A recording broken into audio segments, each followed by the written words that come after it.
Scene. That was scene.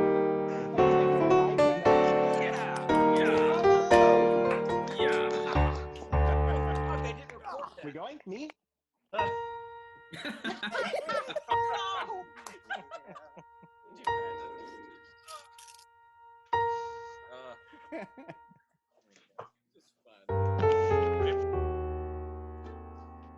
You Mine's invisible. Do it again. Well, I see. I feel they're falling out. They're falling out. It's distracting. I am so sorry.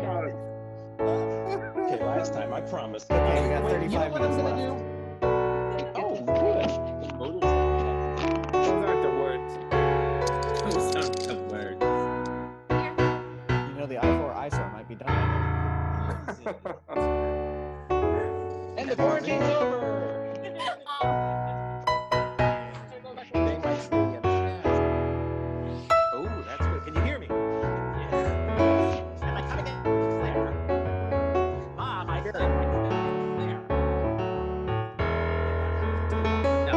No. What's that? Yes, yeah, you're supposed to laugh. Oh, is the Just Life's about survival. Don't focus on the ending. It's gonna happen. Stop I see who you are pretending. now. I'm sorry. Hey, I got somebody I gotta meet. Oh yeah, that's right. I gotta feed my family. Yeah, I gotta go get tacos. Okay.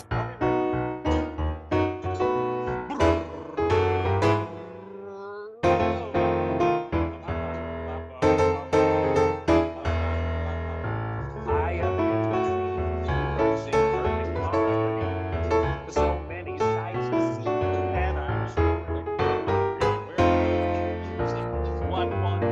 We're having a ball. Let's make it go. I thought you were really just like, let's invade the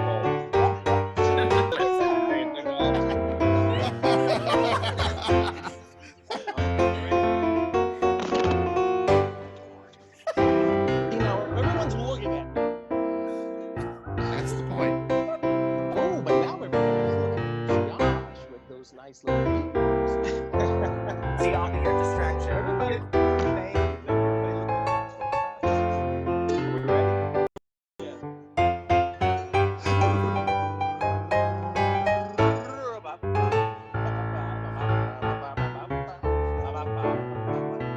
I am perfect harmony. So many sights to see, and I'm sure that you agree with me. One wonder, we're having a ball. Come on and make it go. Okay, ready? We'll just splice it. We're making music. One wonder, we're having a ball. Let's all make the call to Burkle.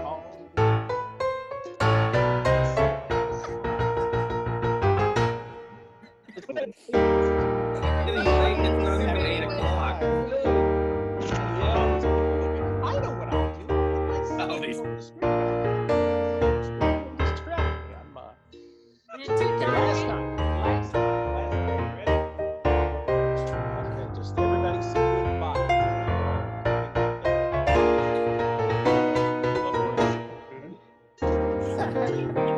Are we ready?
Okay.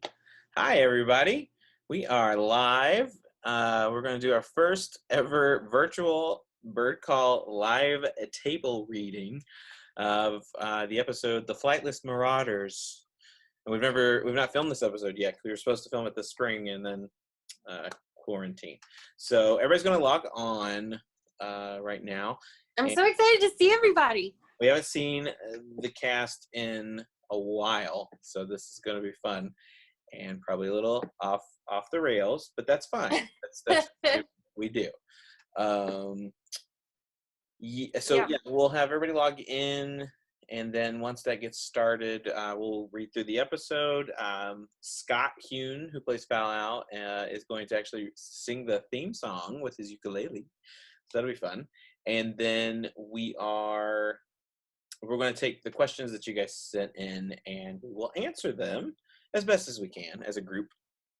And as long-winded as possible, I'm sure. Because you guys ain't got nothing to do, so you can just watch us all day. So Kelsey and I are here. It's funny because I'm in the office right now, and she's in the other room because it would have been social distancing. Right? We live together, but I haven't seen him in weeks. In this no. 2-bedroom, 1-bathroom apartment. So we're separate for this, but we're okay. We're all good. We're hoping everybody out there is staying safe, doing your part to stay at home as much as you can. And that's why we wanted to do something like this, where we keep you guys entertained, but we do it safely. And then hopefully we'll be able to get back to normal as soon as we can and get to be in the same room, all huddled up together with our puppets. Yeah. So everybody log in, share this, tell your friends. Where I am right now is the office per se. It's got a lot of bird call stuff in it. We kind of create the show here, and it lives on in life. And the great thing is we're going to keep doing a lot of live things soon. Luckle and Francis are going to do a Q&A, I think, next week, and then read some more books. So keep an eye out for those. Let me start getting everybody put in place. Send out those invites. Let them into the room, and we can start this read through. Okay. Woo! Hey guys. Hi, everybody. Hi. In the house. Well, okay, so welcome to our Bird Call digital read-through. This is exciting. Haven't seen everybody in so long, but I hope everybody's doing well. So to kick things off, I'm going to introduce everybody who is reading what in our script. So is everybody ready? Everybody's set? Oh, yeah. Good. Yes. So, Danny, I can't believe they let you outside at the beach. You look awesome. Well, there's no one else here, so I'm social distancing outside. Okay, so we're going to be reading today an episode that's never been released that will eventually be filmed once this quarantine is over. It is called The Flightless Marauders, and it's a very fun script. I wrote it a couple years ago when we were starting production and everything, but let's get things started of who is reading for who. And I call your name, just make sure that you wave and give the audience a little hello. So reading today's cast for Francis is the gorgeous and desperate to walk the runway as a drag queen for RuPaul. It's the TikTok famous Kelsey Brady. Reading for Luckle Ducklebird and Bingo Flamingo is that charming guy who knows how to keep you out till 3 a.m. when you've got to be up early next morning. It's Calvin List. That's true. That is so true. Reading for Foul Al and Mr. Magpie is the magnificent ukulele playing drifter who's a no shirt, no shoes kind of guy. It's Scott Hune. I'm thinking each of the boxes. Oh, Okay, go ahead. I'm sorry. reading 4, Wally Zutman and Reginald Penguin is our tall and dreamy guy who held the door open for you that one time, but you didn't say thank you. It's Peter Hyde.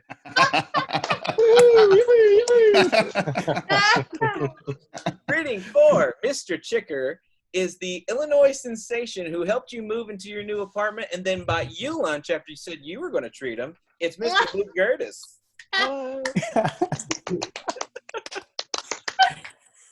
Reading 4, Kesmo Peapod and Buzzard Beak is that dashing and provocative roadside puppet builder from Stone Mountain, Georgia, who won't let you forget it. It's Chris Falkenberry. Yay! Reading 4, Speck is the explosive and potent pretty boy that tried to sell you scented candles out of his church van behind the Wendy's. It's Tyler Campbell. I want a refund. Reading 4, Khufu and Ruffleton Potsowitz. It's the dapper fancy boy who yells obscenities at Little League baseball games and likes telling elderly people that oysters are a hoax made up by a Pennsylvania cult. It's Shane McNeil. Believe it. Reading 4, Dylan Quailstein is the glittering California boy who likes to drink from a porcelain jug and throw rocks at the sun. It's Danny Laura. The sun had it coming. Reading 4, Tang the Kiwi is the stunning and fierce mama who can belt the first 16 bars of Amish paradise in the middle of a Whole Foods while changing a baby's diaper. It's Bray Shana Bray. Oh my Sure, I've seen her do god. it.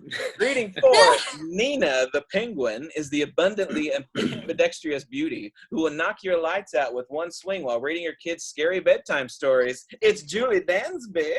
Oh. Reading 4, Starch the Penguin is the bearded Viking who still owes you that ride to the airport and is an active blobfish supporter. It's Mr. Cody Hoyen. A wild Cody appeared. Reading 4, Macaron Chez Penguin is the elegant man who stole your brother's Pokemon cards and sold them to buy an inflatable pool toy that he used to beat up your dad. It's Josh Ball. Yeah. I cannot confirm. And of course, reading our stage direction is our lovely manager who knows all the cheat codes to that one video game you like and is against honeybees pollinating in public. It's Emily Phipps. Babies. But in the hive. Right. So let's get this started. Emily, whenever you are ready. Right. Burkle episode, The Flightless Marauders, written by Calvin Luster. Scene 1A. We fade into Longacre Wood Zoo Penguin Habitat exhibit. Interior, Longacre Zoo, evening. Mounds of snow and ice cover the habitat. We see 4 penguins huddled around a radio listening to Foul Owl's discussion panel show, Foul Mouth. And we're back. You're listening to Foul Mouth with me, Foul Owl, here on WING. We shall continue our discussion about flightless birds with head elder Ruffleton Potsowitz of the Bird Union Council. We cut to interior, WING radio booth. Evening, Foul Owl and Ruffleton are at the mic. Now, council member, before the break, you were saying that the flightless birds are being considered a handicap for our feathered community. Absolutely. We have a large flock of flightless birds ending up in some very unfortunate circumstances. Waddling too long to cross a road, finding themselves stuck between a wall and a predator. With a flightless escape, these cases continue to come to the council floor, but we can't do anything about them. Our proposal is to take the flightless birds off the council's coverage and have them start their own union. And what about birds of the consumer community who are living as pets? Consumer birds are not in the council's jurisdiction, but I will say birds willing to leave their fine feathered homes and live with a human is beyond me. Yeah, Flightless birds may be too grounded, in my opinion. Wink, wink. Yeah. Oh, foul, ow. You're a hoot. Hmm. I did there. I see what you did there. We cut back to Long Acre Zoo, where we see the penguins Starch, Nina, Reginald, and Macaroon sitting listening to Foul Owl's show. Starch stands up. That is the last pebble. This fat owl is once again running his beak about flightless birds. And now they're talking of taking flightless birds out of the Union? But honestly, who cares about this owl and his station? I cares, Nina. I cares. He is advocating this plan. It's time to alert the Kiwi for our departure. Ja, ja. Reginald goes to a pipe along the back wall and pecks into Morse code. Macaroon waddles over with a remote control in his flippers.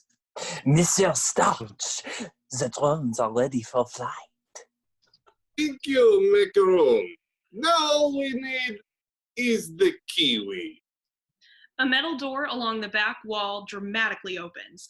The cold air wafts around the room, turning to fog. From the fog enters a cute little kiwi bird with a key ring full of keys around her neck. Oh, this place is like a winter wonderland. Good girl.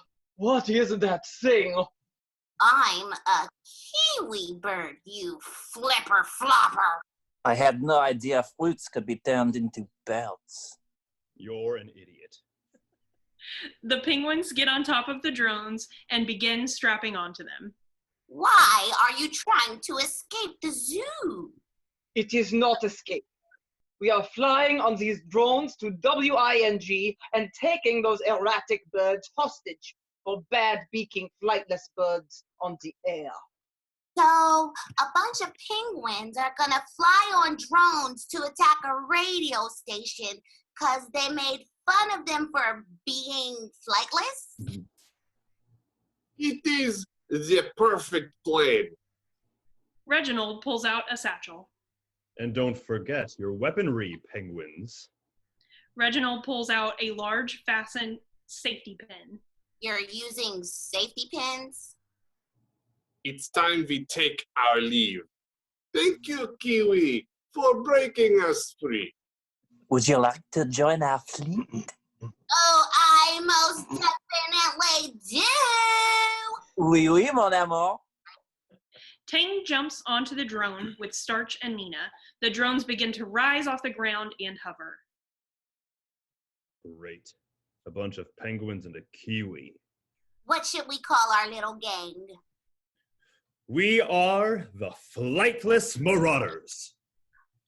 Or how about we put Kiwi and Penguin together, call us the Kiwi Gwins? If anything, we would put penguin before kiwi. So, penguins. I could do that. That's cute. We are not going for cute. Macaroon and Reginald turn the drones on and fly out of the penguin habitat and out of the Long Acre Zoo. We smash to cut to the bird call theme song. Scott Kuhn and Kelsey Brady perform theme on ukulele. Are we ready? Yes.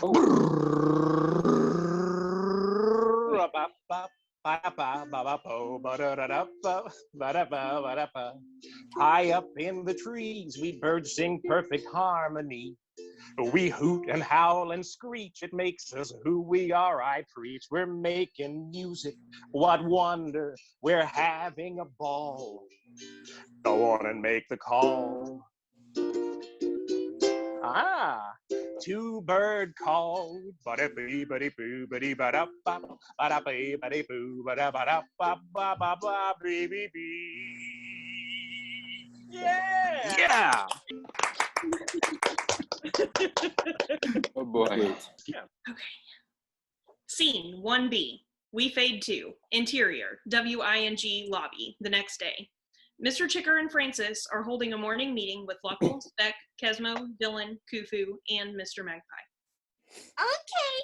After the tally, it shows that Speck is the winner of our weight loss challenge. Yeah, baby! Ooh! Look at my skinny butt. Ooh! Oh, yeah. We were supposed to lose weight? Oh.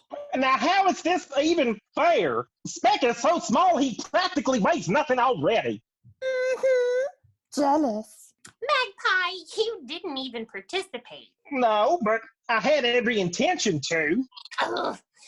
And the last item on the list, we are giving the money we raised to Troop Little Saplings today around noon on the air.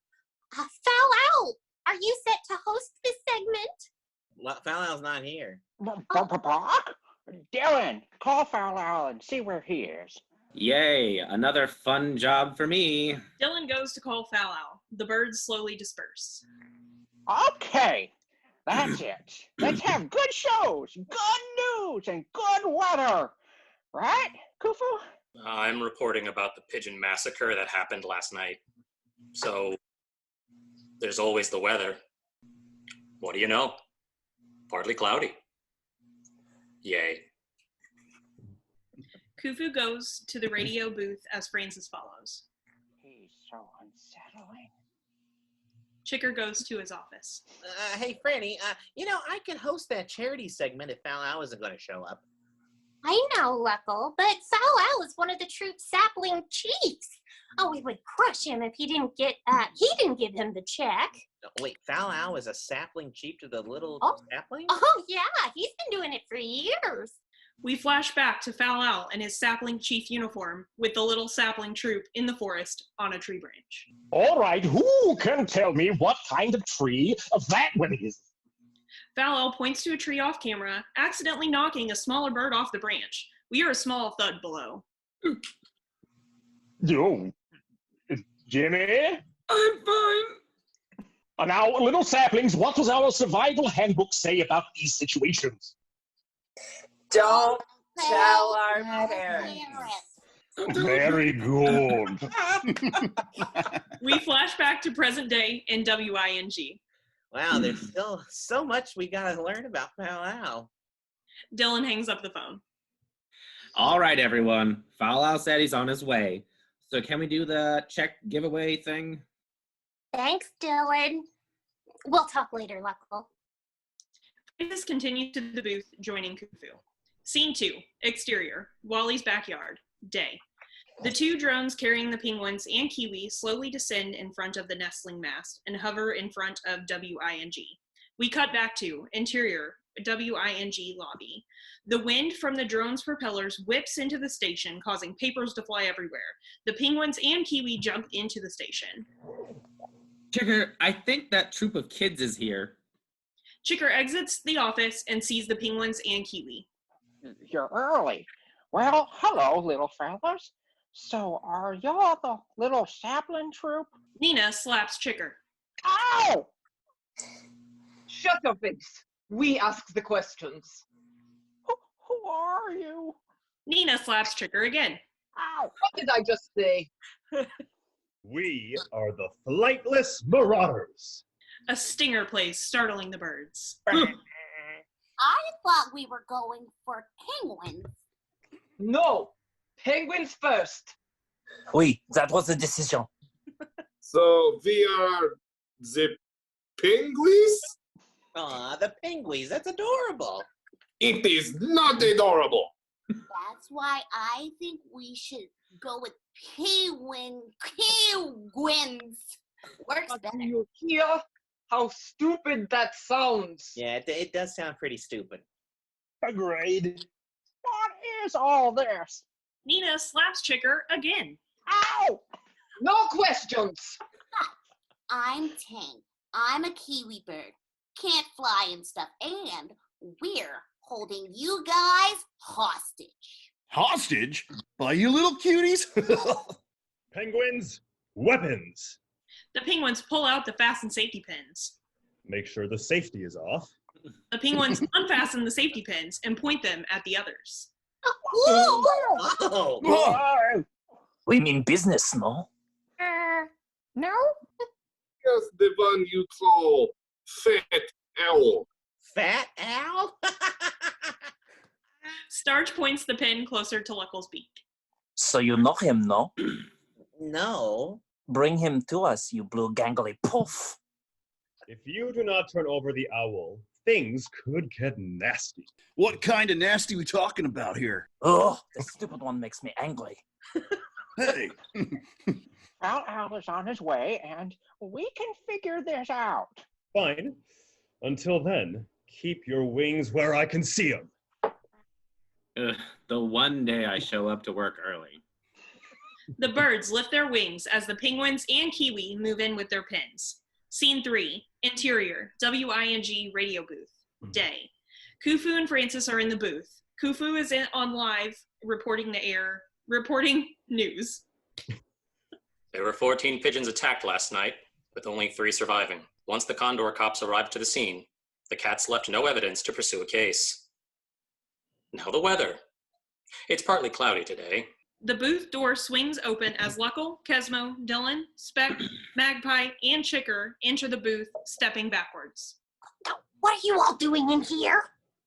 We're being held hostage. Dylan, for the last time, you willingly showed up to work this internship, so I don't want to hear from No, you. we're really being held hostage. The penguins and kiwi enter, pointing the large pins at them. Tie them up so they cannot get away. Starch and Nina pull cords from the booth desk and begin tying the bird's wings and feet together. Speck's entire body is wrapped in cords that hang from the wall, leaving him dangling. Oh, welcome. Oh, this is my first hostage situation, so Ours too. Oh, wow. What are the chances? Just in. The employees of WING have been taken hostage by penguins and what looks like to be a fuzzy brown banana. Kiwi. No, thank you. Stay tuned as this story develops and will... Reginald pokes Khufu in the tail with the pin. Ow. Oh. Do not say anything about this on the radio. If you do not comply, I will bust Yellow Bird's bulging eyeballs with my pin. Oh, I really wish I had eyelids right now. But the ethics of my reporting. Ethics, schmethics. Do it. All right. But after this commercial. Khufu! Luckle, tied up, hops over to the microphone and uses his beak to press the button on the booth. This hostage situation is brought to you today by IBS Ibis Care. When you're not feeling your best down there, turn to IBS Ibis Care. Dr. Ibis has helped many patients with his new treatment and diet plans to help you find a new flow. IBS Ibis Care. Back to you, Cooper. Reginald holds the pin to Khufu's beak as Starch wraps Khufu in cords. This story just came across my desk, and it seems that, yep, that last story was false. It was not true. All lies. We cut to a bird listening to the radio in their house. We hear Khufu on the air. There is currently no hostage situation in the booth. Oh, good. I was getting worried. We cut back to the WING radio booth. Put something else on so no one hears us. Kesmo hops over to the microphone. Hey, Radio Land, it's DJ Kesmo here. We're mixing it up today because we are. Up next is the song Finch Better Have My Money here on WING. That's my jam. Dylan tries dancing while wrapped in the cords. No, none of this dancing. Francis, I just lied about the news. I just lied about the news. But you saved Speck's eyes from being popped. But my credibility. My eyes. But my credibility. But my eyes. Now, where is the owl? He's on his way. What do you want with Foul Owl? Chicker looks at Nina, then to Francis. Oh, she asked a question and you can't slap her? Nina slaps Chicker. We will ask the questions. Your station has been spewing hate against flightless birds by this foul owl. Well, no more. We will make that owl eat his words on radio. Lee. Da. Wait, are you saying die? Da. Die? No, da. Die. Da! Da. Are you gonna kill us or what? I've got a dinner reservation at 6, and I need to know if I have to cancel. If they kill us, you won't make the reservation at all. Exactly. If I cancel now, though, they won't charge me full price for the reservation. You gotta be smart about these things. The booth door opens. Foul Owl begins squeezing in. Excuse me. Pardon. There's a lot of you in here today. Oh my. Ooh.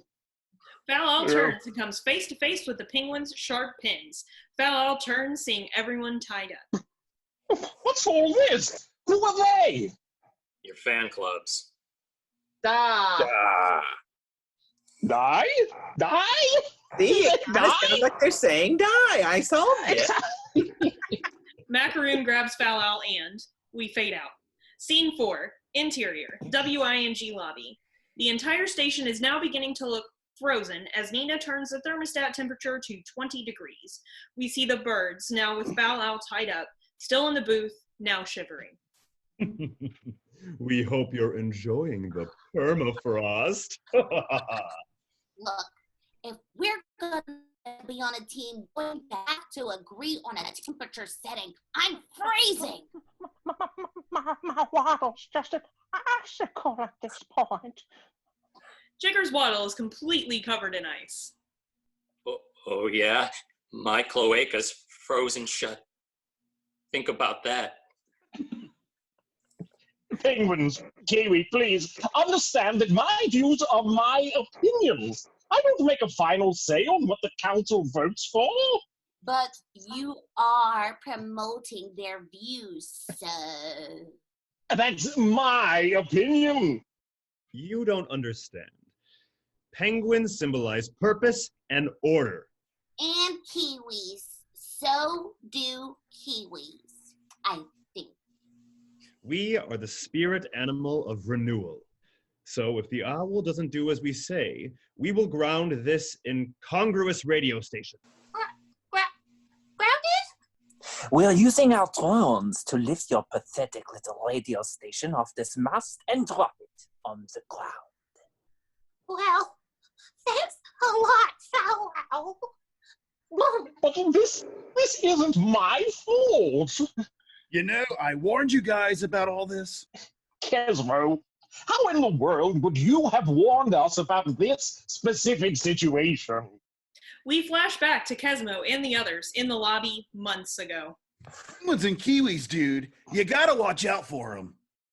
Luckle, Speck, and Dylan not in agreement. We flash back to present. Oh. Hey, I heard him. You're a psychiatrist. Talk to them. Penguins, Kiwi, maybe I could be of some service. I'm Mr. Magpie, the psychiatrist. You've probably heard my show Squawk to Me. Oh, yes. We turn off radio when you come on.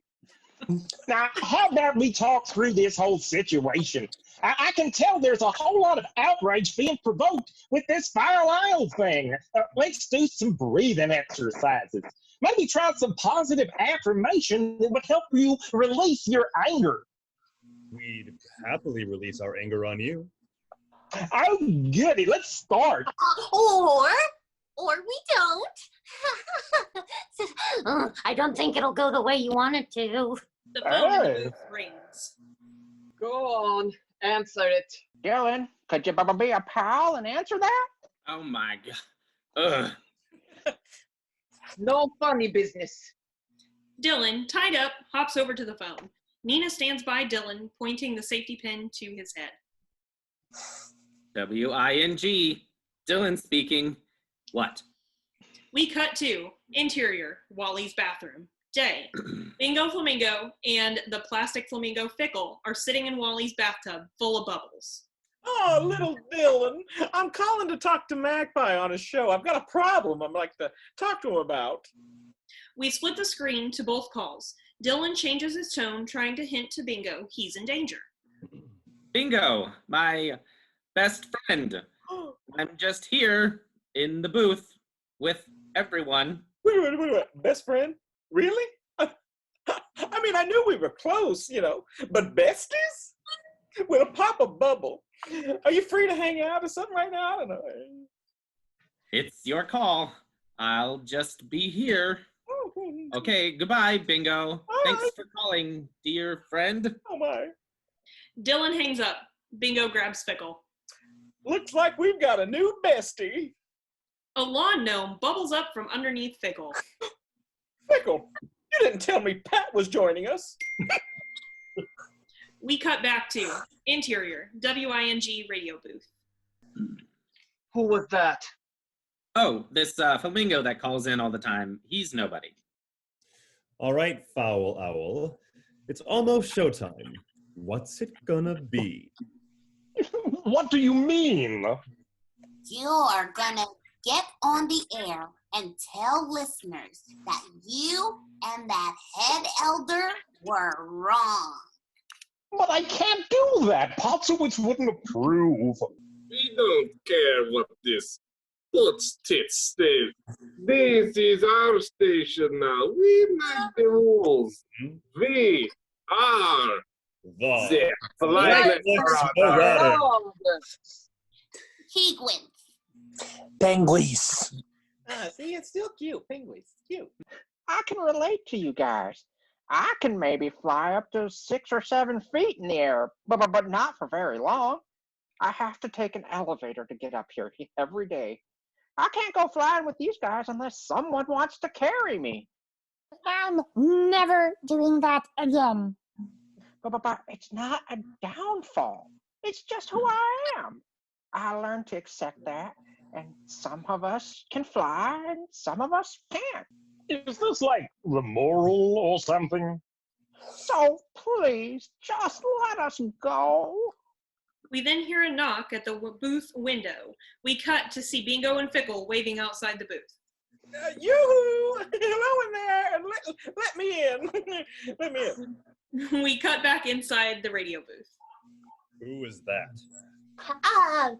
No one. That pink nightmare will ruin our plans. We then hear a loud motor sound revving. What is that noise? Le gasp! The controller! We cut to the lobby where Bingo has found one of the drone controllers. Does this open the door? What does it do? I can't understand it. We cut to exterior, Wally's backyard. One drone lifts and flies under the WING and revs. We're seeing stirring, slowly tilting the prop station piece to the right. We cut back to interior, WING lobby.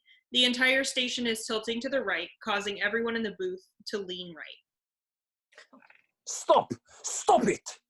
We're going overboard! What do I push? What do I push? The station continues tipping until finally everyone falls out of the booth and back into the lobby. Bingo goes falling towards the station door. Tell my story! Bingo falls out the door. Someone, get the other remote. Macaron grabs the other remote and turns it on. We cut to the outside where the other drone takes off and rams the other side of the station. The station is now tilted to the left. We cut back to inside the station where the birds are all now falling to the left side of the room. Then the station slips to the right side of the room like a seesaw. Scene 5. We cut to the backyard where we see the station is now spinning. Wally enters on the phone. Hi, I'd like to report a robbery. Someone has broken into my house. I can't tell if they stole anything, but it looks like they took a bath. And now I'm seeing drones flying over my backyard. Paul sees Bingo passed out on the ground groaning. He's still holding the drone controller. Let me call you back. Wally picks up the controller and attempts to turn it off. The one drone drops to the ground. We cut to inside the station where the spinning has stopped. The station tips left. The birds fall to the left wall by the elevator. Chicker accidentally hits the elevator door button and the elevator door opens. Chicker rolls right into the elevator and the doors shut. The penguins and Kiwi hang onto the door on the right side of the station. They let go of their safety pins. The safety pins hit the wall around the birds like a knife throwing act. Now we let gravity to the arrest. The station tips slower as the penguins and Kiwi prepare to let go. Gravity?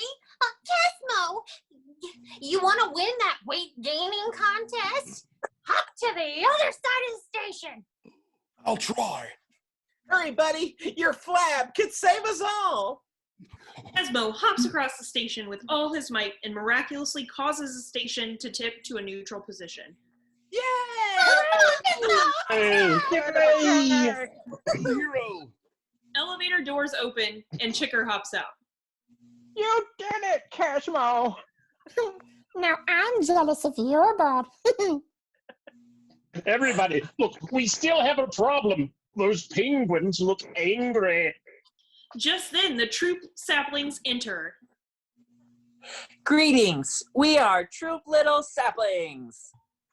Caw, caw, coo, coo, woo, woo. Saplings! Saplings! Sapling Chief Luther? Yes, it's me. You recognize me. These penguins have taken us hostage. Remember what the handbook says. Always help a feathered friend in need. I'm sorry, I cut you off. Say it again. Always help. Thank you. A feathered friend in need. In need, that's my saplings. Let's make Chief Luther proud. Come on, boys. No one lives forever. The saplings fight with the penguins and Kiwi in an epic fight sequence. They then toss the penguins and Kiwi out of the station.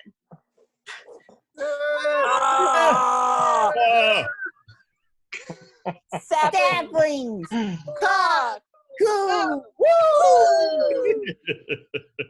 We cut to outside where the penguins and Kiwi are flapping with all their might. Oh my gosh, it's happening! I'm flying! I'm flying! We pull back to see Wally has caught them before they hit the ground. Nope. A van pulls up in Wally's driveway. Two workers from the Longacre Zoo get out and run to Wally. What the hell are you doing with those penguins? I'm sorry. I just found them. They were. You found them. Oh, come on, buddy. They have tracking devices on their ankles. No, you have to understand. There's a great explanation to all this, but I doubt you're going to believe me. I gotta punch your lights out. They then see Bingo asleep on the ground, holding Fickle. Yeah, look at this flamingo. You feel that too? What are you, some kind of freak? No, seriously, I love birds. The zoo workers give him a weird look. Well, not like love them like that. Please, just take the penguins and this kiwi. Kiwi! That's what it's called. Oh. Tang nips at the zoo worker. We see Luckle peeking out from the station door. Wally looks up at Luckle in disgust. Luckle awkwardly waves and slowly pulls back into the station guiltily. We cut to Scene 6, Interior, WING lobby. The birds are all untied. We then see Kesmo at the front desk eating a large meal as Kufu, Dylan, Speck, and Luckle watch in disgust. Gizmo, you are eating way too much. No. I'm just preparing to save more lives. Well, happy heart attack. We pan over to the saplings surrounded by fallow. Excellent job, saplings. I'm so proud. Now, head to the booth and I'll meet you in there. The saplings head to the booth. Quite the little troop you got there, Fallow. Oh, yes, they're good kids. Now, about this Flightless Birds drama. Now, say no more, Chicker. I can fix this tomorrow. I'll call the council and explain today's situation. Maybe they can stop their decision to split the union. Great! In addition to that, you'll now be part of a new program I'm starting. What's that? It's called, wait for it, Grounded Aviation. Huh? You will be one of the first to help pick up flightless birds and get them to their next destination. Mr. Chicker, I don't see that being a good idea. It'll be perfect. We flash to a street corner where a small bird is stuck at a crosswalk. Buzzard beak flies to the next small bird. That was bad. Who are you? You called for a pickup? Are you Harold? I'm Buzzard, your grounded aviation flyer. Oh, okay. Buzzard snatches the small bird. We hear the small bird echoing from above. I just wanted to cross the crosswalk. We pan over to see Chicker, Foul Owl, Luckle, and Francis in the bushes. Yeah, maybe not a great idea. Nope. Absolutely not. Shut it down. We fade out and credits. Yay! We did it. But I needed this job. I love that episode. That's fun. That's hysterical. Funny. I can't. Well, that's the thing is, like, you know, we haven't filmed that one yet, but it's fleshed out to the point where it'll be a good one to do. So everybody watching this, that was the first time you've ever like heard us do a read through. That's cool. So we do have questions that were sent in when we posted about us doing this, and people were kind of sending just a few random questions. But what I'll do is I'll go through them, and I can pinpoint, obviously, like especially because there's some character questions like about who's who and stuff. But let's do some questions real quick. Let's see. So this is for everybody. So we kind of go down the line. It says, besides your own, who is your favorite bird call character? Yeah. Well, who wants to go first? Who would like to go first? Who'd like to go first? Foul Owl. Foul Owl. Okay, Peter says Foul Owl. Bless Peter your says- heart. Wally Zuckman. You. Right back at you. Right back at you. Funny. Bingo. Oh, I vote Bingo. Francis now? Is that- Hello. Yeah, I think it's a cross between Bingo and Dylan. See, I was gonna say Dylan is one of my favorites, but so is Khufu. So Dylan and Khufu are. I feel the same way. Dylan and Khufu. Yeah. I That's really gas. love Francis and Dylan. I know. They have such good contrast. Right. Yeah. I We have a hate good everything. dynamic in the workplace. Francis and Dylan are like secret friends. Yeah. Take him is right off to the side. Like, get a load of this shit. Plotting behind the scenes. Cody, who would you say? I'm a Cody. Yeah, I think my favorite bird is probably Foul Owl. Yeah, Good choice. that's right. He's Tyler, who do you pick? Bingo. Bingo. Bray. Beck. Spec. Oh, I Danny, Danny, who do you say? I said Bingo. Bingo. Okay. Luke. I have to go villain, so it's either Buzzard or Grizzle Yeah. or Pinky. Oh, man. They were supposed to be in this episode, but they got cut, unfortunately. But Not featured in this episode. Julie, who you got? Bingo and Khufu. Oh. Shane, who do you say? I take Owl Francis split. Oh, That's a weird bird. Half Francis. This half is for you, Foul Kelsey. This is for you. Francis Owl. right. That is a very tightly wound bird. Scott, who did you say? I said Wally. Yeah, your favorite but then I'm bird also Wally, going to that's right. say, yeah, no. I'm going to stick with Wally. Final answer. And Emily, who did you say, Emily? Tie between Khufu and Dylan. Oh, okay. Yeah, yes, that's the same as mine. Yeah, same as you. Nobody picked Chicker. Just... Oh, come on. Okay, I didn't pick him either. I was gonna say keep I number always one. get Chicker on the quiz things, so. You know what's funny? I took one of the like we made those bird call quizzes, and I took one and it said Chicker, and I was like, yeah, okay, I'm okay with that. I'm not. He's got his coop together. It's coop. It's coop. Oh, that's my thumb. Let's see. The next question. It says, "Did you?" I think it's just general. Did you audition to be in Bird Call? Yeah, I did. It was rigorous. Hardest audition process ever. Just right. I'm gonna say I don't know. Existing has been an audition. Yeah, it's a very existing. Just watching. I don't. Let's see. I know Danny, you auditioned. I did. I auditioned. And then it was very intimidating and everything. It was you and Bray and the old Wally. I forget his name now. Scott Hendricks. Was you and Bray and Scott Hendricks sitting behind a table in one of those Disney audition rooms? Oh, right. Judging me. Luke, were you at those auditions? You were at the auditions, yeah. Right? Okay. Yeah. I was trying to remember who and all we had. But yeah, everybody else, I don't like. Kels came in and read for Francis. I did. My audition was in the dressing room with you and Luke and Rush just being like, okay, read these lines. Yeah, we're like, you can read right? Tyler, did you? No, we called you. We're like, hey, we need a puppeteer, so come over. Are you doing anything for the next month and a half? No? Yeah. Great.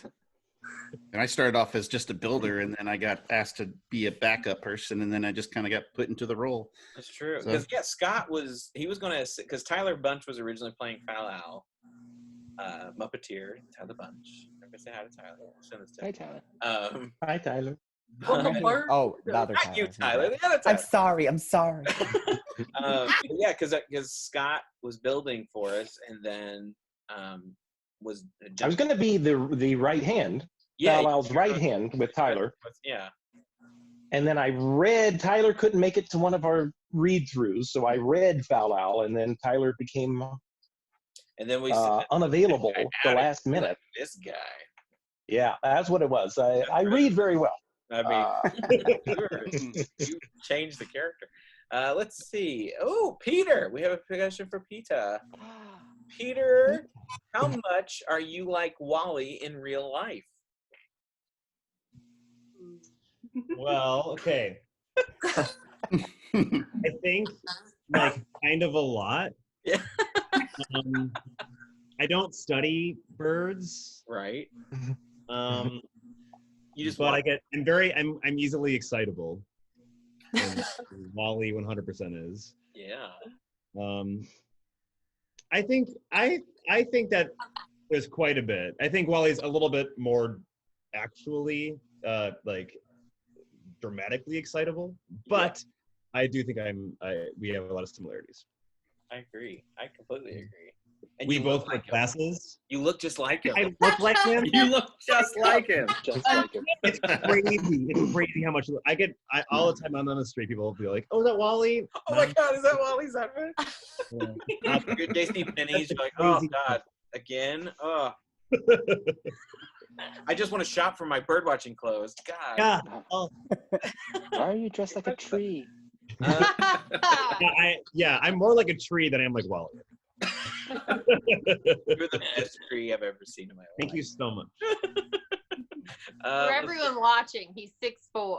Yes. He's sitting down, but he's 6'4". And he's made of wood. His crotch in the camera. And he's made of wood. Let's see. We've got Julie and Cody. What is it like for you guys working beneath the camera when the characters have real hands? Oh, live hands. Like, what is it like assisting? Julie and Cody. That's very specific. It's super fun. I'll start. I really love assisting because I like working, in an ensemble, like more than one person creating one character. The way you all have to sort of breathe together and feel the rhythm together.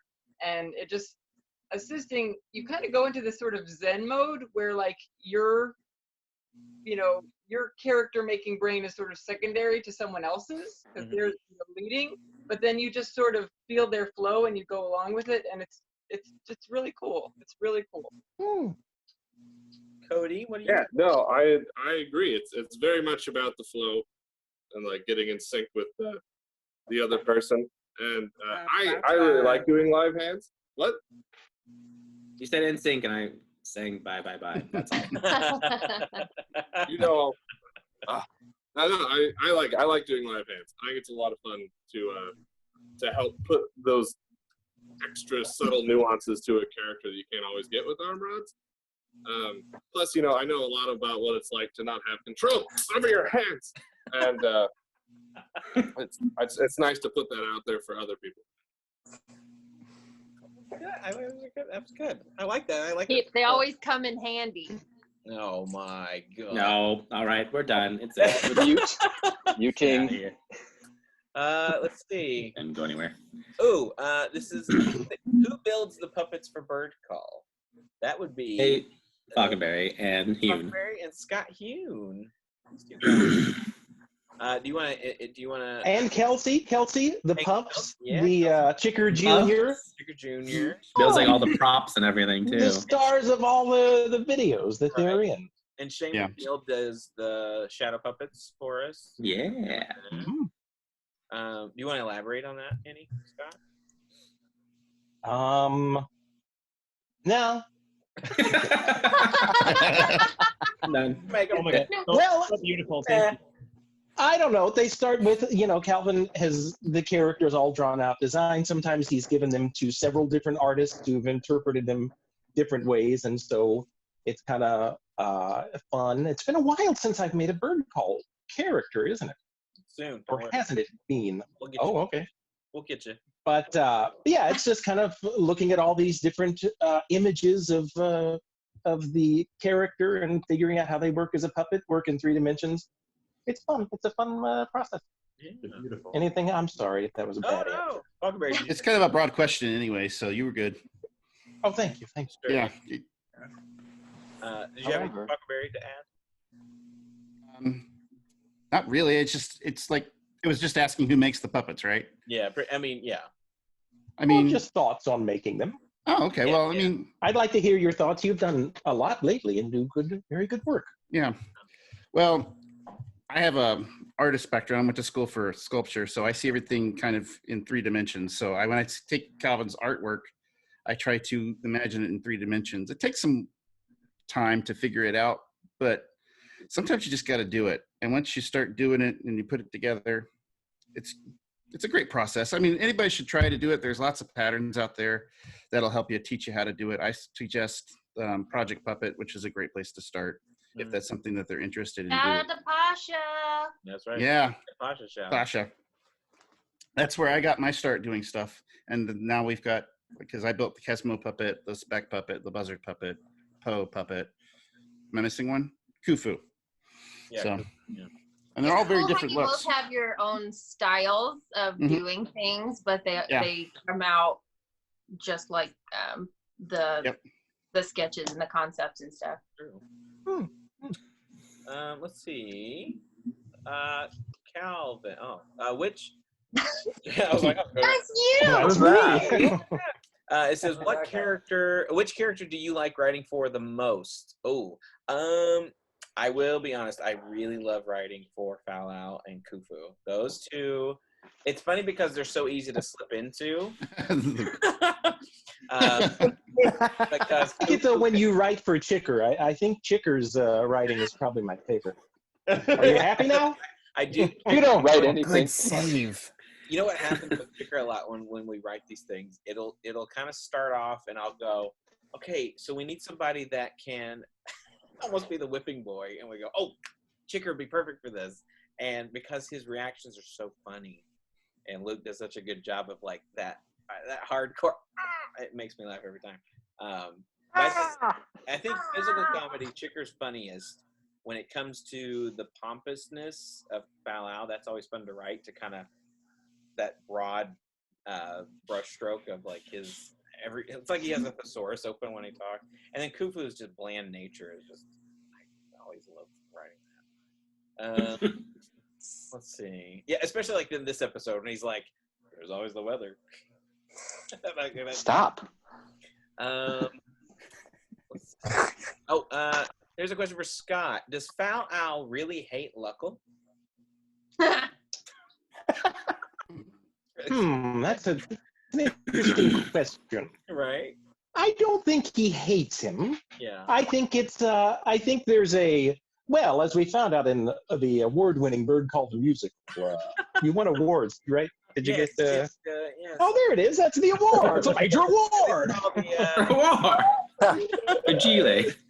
Oh my God. Yes. But it's a lot of a competition based on, Foul Owl is the older one who's kind of getting pushed out of the picture. He recognizes Luckle's, tenacity and his kind of rising talent, which Foul Owl used to be. So it's kind of a jealousy there. And Luckle shakes things up, and Foul Owl is very old and set in his ways. So it's a frustration and not really a hatred. Yeah, and then Luckle really likes to make Foul Owl angry, which is not fun for Foul Owl. But it's a playful. I think it's a frustration on his part, playful on Luckle's part, and it kind of ends up with that kind of tension. True. That really is not. Because I always think Luckle really likes Foul Owl. I mean, especially because he always pulls him into things, and I just think it's cute. I think they have a fun relationship. Josh. Oh, Josh, what was it like choreographing puppets for the musical, the Burkle musical? What was it like? I want to know. Choreographing, what was it like? yeah, choreographing puppets. It's a challenge. It's definitely not human bodies, and a lot of it relies on the artistry of the puppeteers and focusing on how the puppets move to make them look good. And it's not a human body. True. So it was fun. It was really fun to try that different aspect of choreographing an inanimate object that's being animated. Right. So yeah, it was a fun brain teaser. It definitely opened up my creativity and skill set. So I'm very appreciative of that. It's what you're like. You all don't have feet, so we're gonna figure this out. That's pretty much. Yeah. Well, and then and then when we had the whole group on the power line, that was really cool. And figuring out okay, this is what I would want my feet to do, but how do I translate that to here? Right. So it's really cool. It's really funny because it's like my favorite number in the show is with Peter is the I don't know what to say number, and yes, the whole thing it's too perfect just how it all. That was a fun evening of putting that together. It was. I love that. And being like, Peter, can we touch you here? Is that okay? Is it okay if I do this? Yeah. He was awesome. He was game for it, so I loved it. Never said no. Never said no. Never said no. Well, I got no boundaries. All right. Next question. Peter and Bray, this is for you. I saw the musical in Orlando. And I do other shows around town. How is it for the human actors to interact with the characters on stage when seeing the puppeteers? Wow. I can start. Yeah. I'm a terrible puppeteer. Me so it's too. great for me to be talking to the puppet. Yeah. I love it. I get these moments every now and then where I forget I'm talking to a puppet. Me and I get, too. super excited, oh my gosh, she looked at me. But yeah, you become friends with them like real friends, not like cheesy fake friends. It's a really cool job. Yeah. It's fun to. I do the same thing where I'll forget who I'm looking at and I'll look right at the people. So I'm enjoying watching them do the role, but then I forget that. And it's a whole thing, but it's fun. It takes some fun imagination to have it come to life. Well, we love looking at you guys too. I like to think that Taylor the inventor and Francis have a special girl power connection. We definitely do. power. Francis Girl power. Local's got Wally as his bestie. That's right. Is he right? They have a secret handshake. Mhm. Oh yeah. That's one of my favorite things. A little secret. Oh, that was speaking of choreography, the handshake. That was so hard, and it's 3 people trying to make this. Oh, it's perfect. With wings and feet and yeah. Well, especially like with Wally trying to, like watching the video of it. It's funny to watch. Like, I know, like sitting like this for a long time is strenuous for a puppeteer. You know, this or this. But to watch how you keep perfectly still, and Luckle's literally just doing this the whole time on you. Because I remember asking you, I'm like, can we push on you? And you're like, yeah, it's fine. And it's funny to watch it because the song's like 6 minutes long, like that whole scene. And the fact that you were just so committed to it, it made me laugh. But I mean, I know like doing puppetry work is you forget the pain. Almost. You guys do way harder things. Your freaking arms must be like rock solid. Yeah. Yeah, Kelsey. You know. Kelsey. Gun show. I didn't pay for these tickets. I didn't pay the tickets for the gun show. Like, this is nothing. Oh, okay. Here you go. Yeah, nothing. This is why we don't puppeteer. I've got quarantine arms now. Oh. I've got closed show arms is what I have now. That's what I've got black that's shows to do arms. Let's see. It's okay. So it says, "What's your favorite song from the Burkle musical?" I don't. Well, I'll let you. I don't know what to say. Well, say it. Just say it. I don't know what to say. Oh, your favorite. Well, just say it. Make something up. I don't know what to say. Oh, I don't. What do you mean? Get it. Ah. So clever. Luke, what's your favorite? I mean, obviously it's going to be the new boss, just because. I mean, first off, it's Chicker's introduction. It's something that I get to sing, stuff like that. But there's just something so funny about the contradiction between what Chicker is saying, you know, being all very, very, you know, militaristic and let's go, and then the other ones just coming in with all their craziness and their stupidness and what they're saying.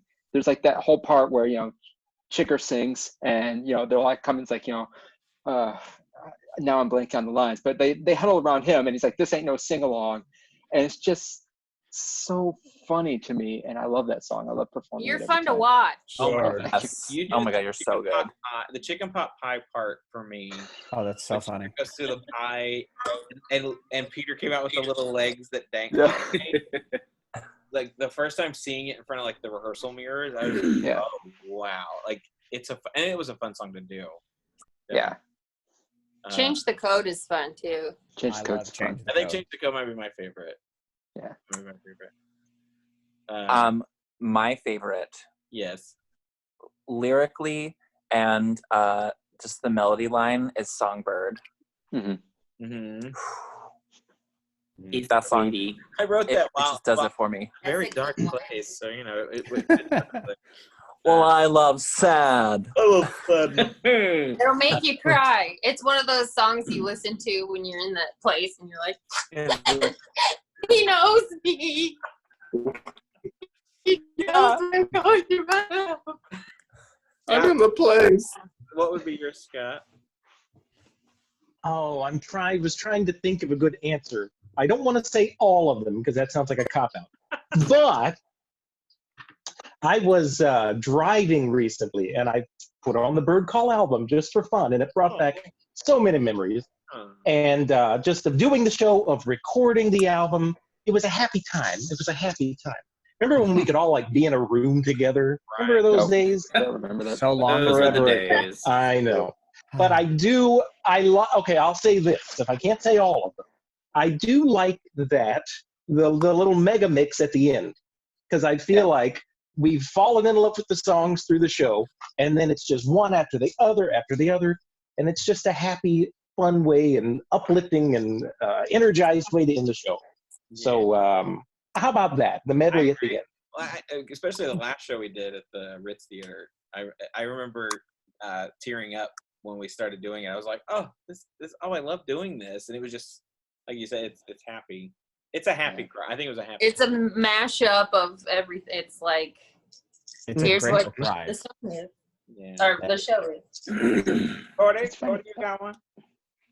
Oh gosh. All of them? Oh wait, no, I can't say that. 'Cause I said all of them. You can't say them. I can't say it. Uni said I couldn't say it. I really like. I kind of like. Sign the contract. Oh, the Claw Your Way to the Top. Because you can't just say words that are in songs. Yes, I because can. the songs, Yes, they have titles. Thank you. You put up one rule already, Huni. I make all the rules. You get one rule. Yes, Claw Your Way to the Top. All right, Foggerberry. It's a toss-up. It's a toss-up between Change the Code and Silly Little Dream. Oh. Silly Little Dream's good. Yeah, I like Silly Little Dream with the one with Loco and Foul Out together. Oh yeah, that's a fun one. Precious. That's a fun one. Sorry, Cody, what did you ask? What? What did you say? I'm sorry. I say anything. You're fine. Okay. Tyler. He said, "Claw your way to the top." What'd you say, Tyler? Change the code. Change the code. Emily. The world is your toilet because potty humor. Yeah, that's a good one. Daniel-san, do you have a favorite? I like so many of them for so many different reasons. I loved Claw Your Way to the Top because the first time I did the show, I was the Gristle assist. You were. So I was being flung around on stage to that song. We had some like fun choreography with her breasts, and yeah, that was fun. But then I like Magnificent because it's so stupid and silly and like so energetic, and I like that one.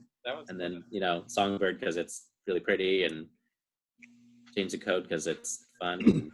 I'm not gonna say all of them, but like all of them. I like those. Peter. Defy those rules.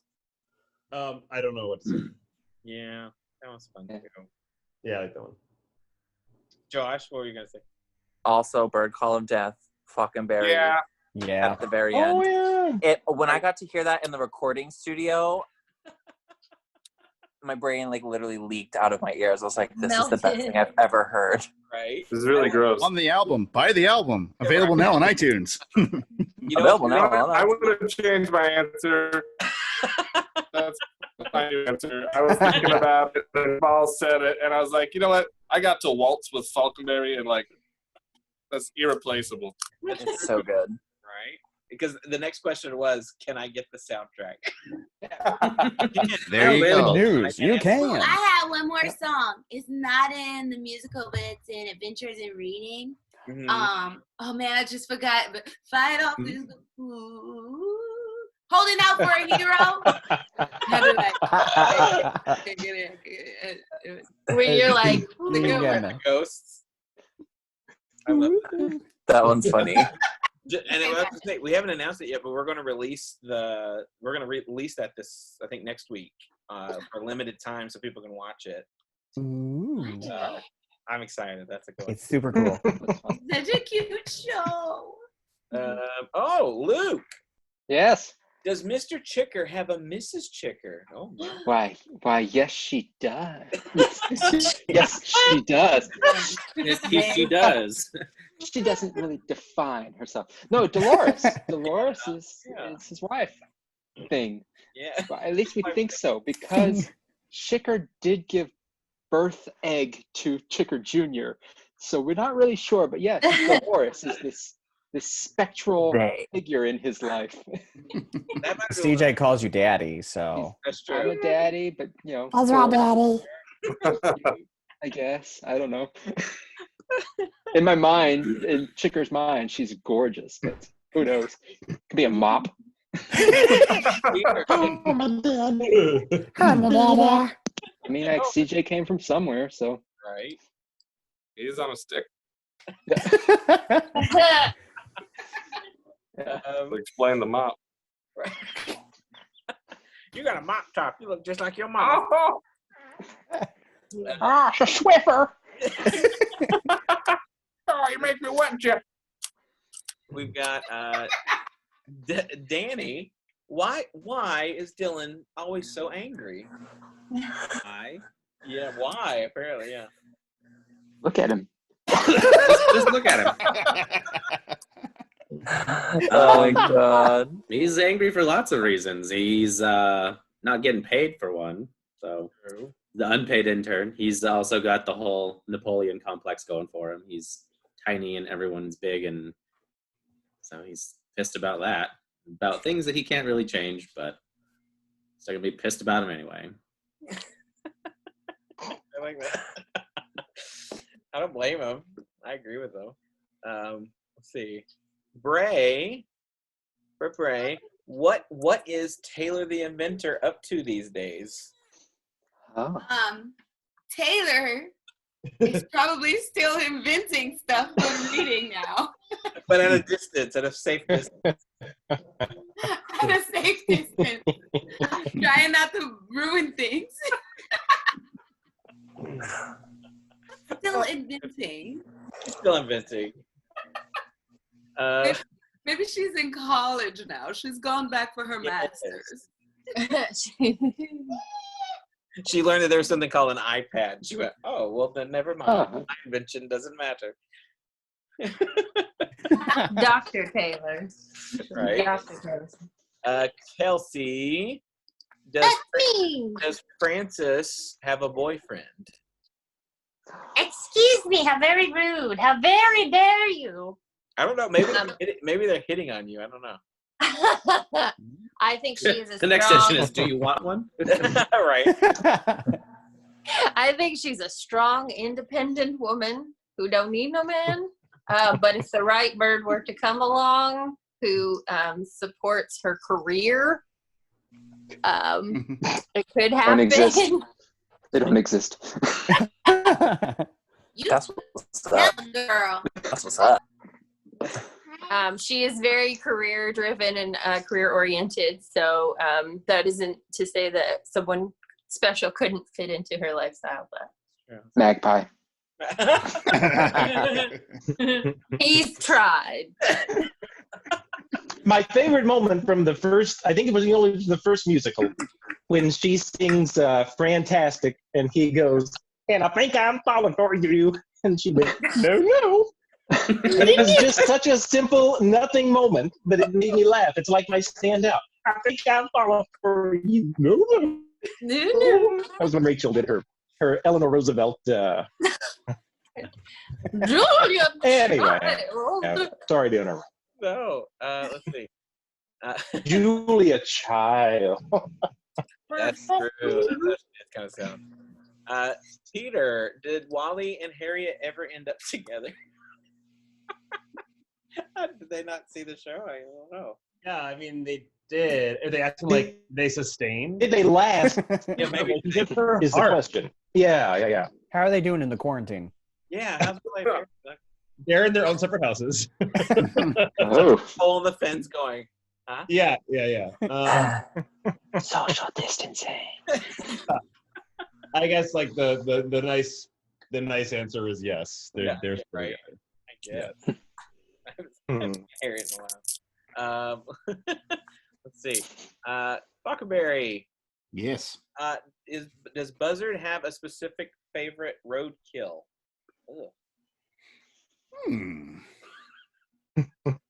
Well, do you? Let's see. I think if I were to pick as Buzzard, you would be Possum. Awesome. Because they're wily and they're just feisty. He likes the challenge. Let's see. Okay. There were a few that were asking if we were coming to New York. I was like, what? Yes. Yes. We're coming to New Pay York. our way and we will be there. That's what I said. We got the You time. book the theater, you deal with them. Yeah. I don't want to deal with all that. You just tell us when to come up. Not right now, though. No. Give it a few months. Right. Next week. Next week. Next week. Foul Owl, did you marry Abigail? Okay, all right. Okay, now first of all, Abigail. that's a personal question. I did not marry her legally, but that's all we'll say about that. There was some dark magic involved. That's all I was saying. I'll say. Like a priestess in the woods. I don't know, but I think that was the problem. I think that's where it all went wrong. I think so. I'm trying to keep my distance at this point. Your social distance. And that's all I'm allowed to say about that. Keep your mouth shut, lose him. There was that. Do you guys have any favorite lines from any of the Bird Call videos or shows? Jesus crust. You want a pizza disc. Every time you said that, I would start crying from laughter, and it was so difficult to keep it together. That's hysterical. Yeah. Josh, did you? Hi, I'm Pat. Pat the gnome. Yes. I love the gnomes. Same. I guess one of them would have been Foul Owl's. Yes, I it's like pooping out of my mouth. That one always made me laugh. There was one line though that Wally would say is whenever you were talking to it was when you're making the date with Harriet and Luckles helping him, and he said, Luckles says, you idiot. You idiot. And then Wally goes, "It's a date, you idiot." And she goes, "What? Nothing, you idiot." I was always. I would always have to bury my face into like Josh's Danny's back behind because I was assist Luckle, so I'd always be like. That was funny. That's my answer too. Yeah, that was a good one. Tyler, did you have one? I have to go with Jesus crust. Jesus Christ. Emily. I love it. I mean, I don't know the lines quite as well as everyone else here does. So not really. I mean, I love all of the puns, obviously. I think they're hilarious. I very much like that kind of simple humor. So that there are a lot of really good lines in there. I, for one, was super grateful that I was not on stage during the Wifflecock scene with Dimitri and Wowie and the bird you should be. I always felt bad for you guys having to keep a straight face because I don't think I could have done it. All the improving and the. Although her rumps are my favorite. With the dignity. Ours disappeared. Always. Luke, what did you have one favorite line? Favorite line? No, because there's so much.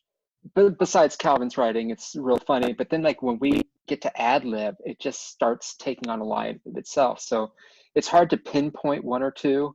True. Like one of my favorite things is just from my first show with it, I got to play Sal Manella. And it was just, can I go home now? Because he just wanted to go home. And for some reason, that has followed me around.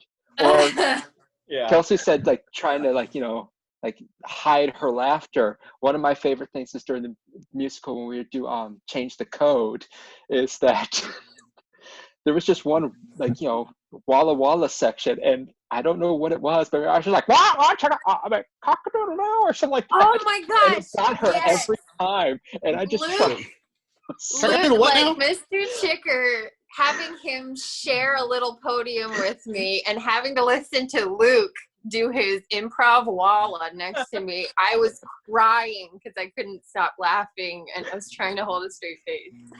And of course, I was trying to make her laugh. And you succeeded. I have no clue what else is going on. I'm just. Okay, so we have last question. It is, What has been your favorite thing to film with Bird Call? Christmas Carol. Yep. Christmas Carol. Tiki Room. Tiki Room. That was fun too. Tiki Room was a lot of fun, especially with the way it all turned out, how you cut it together and everything on it. Like the shots were funny just like straight on as we did them, but then change the perspective on it and all the different elements. Kelsey's incredible hand that she made. That was, the Tiki got it? Yeah, the thing that Bray. yeah. And Bray sounded just like. Yeah. What's her name? Tiki Goddess. Oh yeah, remember? Yeah. Ella, it's fun. Standing back. Okay, 6 feet away. No, let's go for 7 feet. Bray, stand out in the hallway. Oh my gosh, yeah. Yell this, yeah. That was entertaining to film. With Nova. Nova was there like, why is Mommy yelling?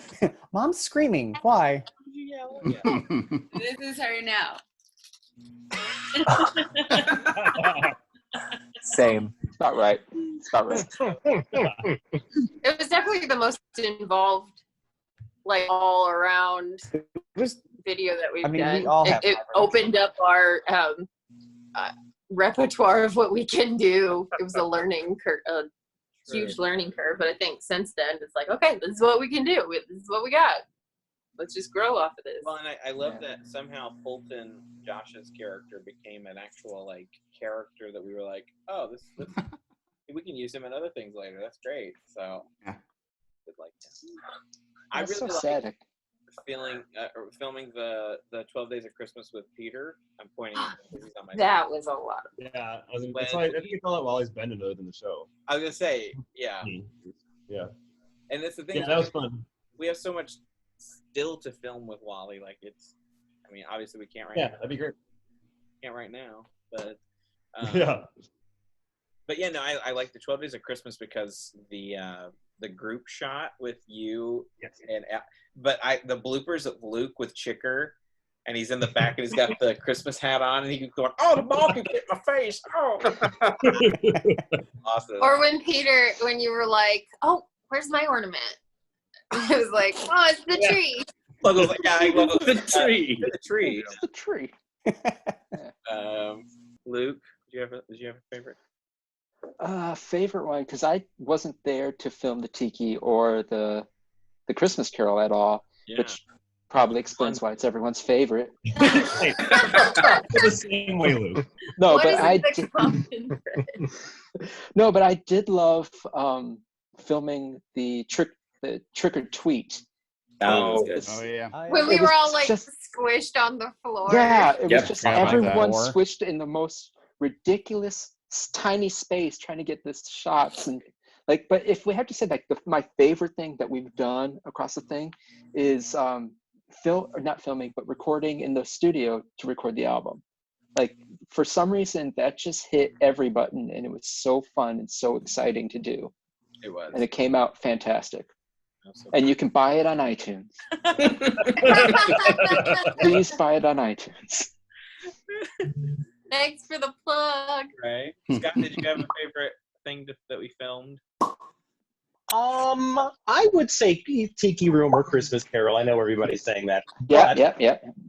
It was just, it was fun. It was, I enjoyed, yeah. And I enjoyed some of the, I don't know, there's something about the kind of fast pace of doing those, but when it works, it's, or, when I finish my shot and I'm always thinking, no, I'm not, my lip sync is not going to line up and I'm going to make a horrible mistake, but then all of the pieces fit together and we did that quickly and it's just satisfying. And seeing how everybody works together, seeing how, hey, I did my part too. Right. So I had a lot of those moments in those two pieces. Sleepy Hollow was fun too. Yeah, Sleepy Hollow. I like that one. Chicker on the Chickerbod crane on the stick horse with his little legs. When Ichabod Crane, Chickerbod. Fogberry, did you have one? You said Christmas Carol? Yeah. I didn't do a lot of that filming, but what I did get to do, I enjoyed. Tiki Room was fun. That one was a lot of hard work, and the result came out really well too. Yeah, I was proud of how that came together. Like I was surprised how well it came together. I don't know if people would appreciate it more knowing that it's just filmed in a corner in your apartment. We're not in a soundstage or anything. And then all around like locations of Orlando, be like, see, yeah. Movie magic. Well, it was like Kelsey was saying. Am I frozen? Am I okay? You're good. You're good. Can you see me? Yeah. Yes. Okay, thank you. Yes. Everybody freezes when I think I'm. Anyway, kind of combining Falconberry and Kelsey's thoughts. That's also part of the fun. Danny, stop that. Or Danny, is he really you can't freeze because the waves. Oh, he's not frozen. But part of the fun is how do we okay, we have to have the shot look like this, but we have this tiny little space. How do we arrange ourselves? How do we move that little end table thing that has all the breakables on it? You know, the one that I always want to move. The time Shane knocked down a shelf. To me, that's part of the fun too, is figuring out kind of art. So yeah, to me, that's part of the fun too, is making that part, the logistical part, work. Making the small things seem bigger. Like in Christmas Story when we had Foul Owl in the middle and there was that fog swirling and it looked like this like black abyss. It looked so huge, but with the fog. Yes. Yep. Okay, so that was our last question. Thank you guys for answering all those, and thank you for sending those in, everybody. Yeah, so again, this episode's not been done yet, but this is the first time you get to see it. It's Never Before See. And when we do, you can look back on this video and see what we've changed since we recorded it. Yeah, entire thing. Yeah, we changed the entire thing. Oh, God. Thank you for sitting with us and watching, and have a great night. Be safe, everybody. We'll see y'all soon. Everybody wave. Bye. Wash your hands. Bye. Wash your hands 6 feet apart. Don't leave your house. 6 feet apart. Wash your hands. Stretch that far. 6 feet apart. I'm hugging you. So go ahead, Scott. Scene. Do the real thing. That was seamless. Oh, thank God. I could not keep that up. Yeah. Hello! Yeah. We're going? Me?